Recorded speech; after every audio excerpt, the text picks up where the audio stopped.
జనసేన అధినేత పవన్ కళ్యాణ్ మీద భూ కబ్జా ఆరోపణలు చేస్తూ ఒక వీడియో రిలీజ్ చేశాడు ఒక బ్లాక్ మెయిలర్ జర్నలిస్ట్. తెలంగాణలోని రంగారెడ్డి జిల్లా శంకరపల్లి మండలం జన్వాడ గ్రామ పరిధిలో ఉంది ఆ భూమి. జన్వాడ గ్రామ పరిధిలోని కోడి చెరువు ప్రాంతానికి సంబంధించిన భూముల్ని పవన్ కళ్యాణ్ ఆక్రమించారు అని ఆ బ్లాక్ మెయిలర్ జర్నలిస్ట్ ఆరోపిస్తూ ఉన్నాడు. అయితే ఈ ఆరోపణలు బయటకు వచ్చాక జనసేన శ్రేణులు తీవ్రంగా స్పందించాయి. సోషల్ మీడియా వేదికగా పార్టీ అనుబంధ వర్గాల్లో పవన్ కళ్యాణ్ అభిమానుల్లో జర్నలిస్ట్ వ్యాఖ్యలపై తీవ్ర వ్యతిరేకత వ్యక్తమైంది.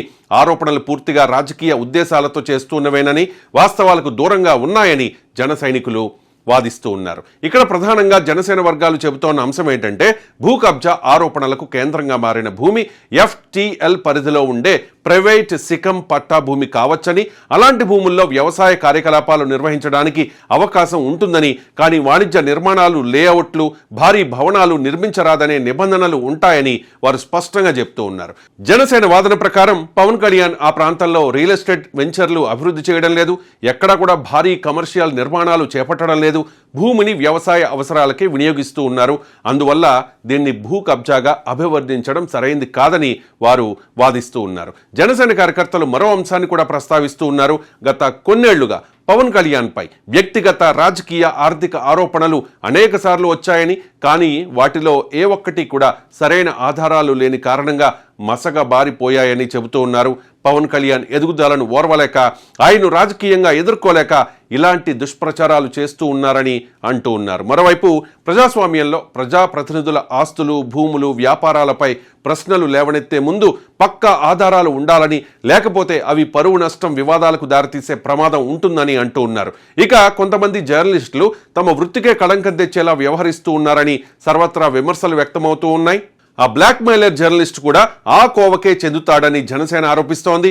సమాజం కోసం సర్వస్వం త్యాగం చేసిన పవన్ కళ్యాణ్ మీద ఇలాంటి ఆరోపణలు చేయడం కరెక్ట్ కాదని జన సైనికులు అంటూ ఉన్నారు. ముఖ్యంగా ఆ జర్నలిస్ట్ హైదరాబాద్ మహానగరంలో ఎక్కడ రియల్ ఎస్టేట్ వెంచర్లు కనిపించినా వెంటనే అక్కడ గద్దలా వాలిపోయి బెదిరింపులకు దిగుతూ ఉన్నాడని అంటూ ఉన్నారు. తాను అడిగినంత ఇవ్వకపోతే అది అక్రమ లేఅవుట్ అంటూ యూట్యూబ్ ఛానళ్లలో దుష్ప్రచారానికి దిగే అలాంటి వారి ఆరోపణల్ని పట్టించుకోవాల్సిన అవసరం లేదని జనసేన శ్రేణులు రియాక్ట్ అవుతూ ఉన్నాయి.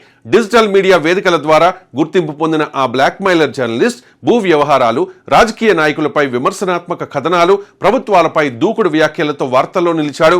అదే సమయంలో సదరు జర్నలిస్ట్ను వివాదాలు కూడా వెంటాడుతూ ఉన్నాయి. ఆ బ్లాక్ మెయిలర్ జర్నలిస్ట్ పై సోషల్ మీడియాలో ఎక్కువగా వినిపించే ఆరోపణలు బ్లాక్ మెయిల్ జర్నలిజం, వసూళ్ల దందాలు, రియల్ ఎస్టేట్ ఒత్తిళ్లు వంటి అంశాలకు సంబంధించినవే.